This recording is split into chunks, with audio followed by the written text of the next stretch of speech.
Jesus said, I'm thankful for this program. It was God made. It served its season. But there's a new program getting ready to be released. This program is not just for the light of heart. It's just not for some. But if you will just come to me and drink from the waters of life, not just one of you can be healed, but all of you can be healed in the Jesus program. And I think sometimes we want to revert back to a little dab will do us. Touch me, my family, us four, no more. Bless this person over here. But we don't understand is God's got enough to touch me. He's got enough to touch you. And around this world, He can touch all of us. The pool program binds, but the Jesus program takes off all the hinges and lets God be God. You know the only thing that limits Jesus from being Jesus? It's the box that we put Him in every day. That's right. And Jesus comes by. He says, I'm tired of you putting my God in a box. I won't be defined by that box any longer. I've come to do a new thing. I believe this, God. I believe that in this season that we're in, it's tough, but in the middle of every tough season, an economic problem and war, God has always brought a revival in that season. I believe we're going to see that. So in studying this scripture out about the pool program that had been started by whoever, where the angel would come down and trouble the water, and then out of that pool program, knowing the Jesus program, we're going to look at some things this week and next week, principles that we can learn. And here's what the pool program represents to me. The pool program represents the opinions, the programs, the thoughts of man. And we know that the programs, the thoughts of man will eventually lead to death. There's a way that seemeth right unto man, but the end of that is what? Is death. So let's look at this and study this out.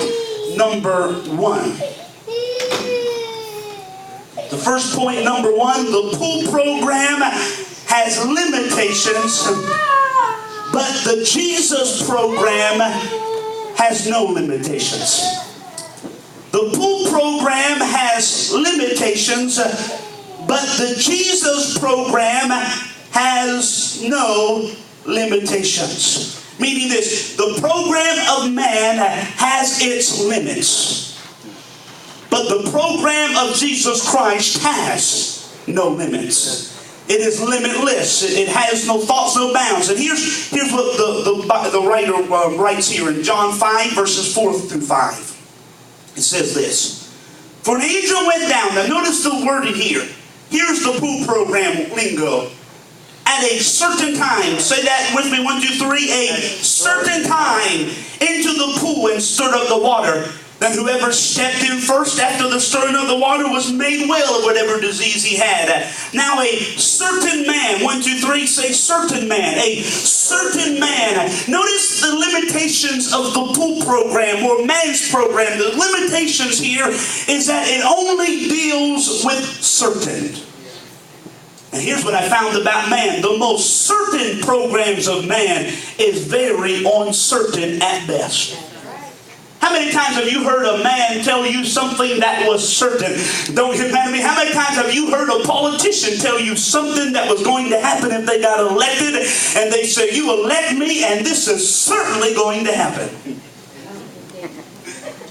The first George W. Bush made a certain statement that actually got him not elected. He said, read my lips, no new taxes.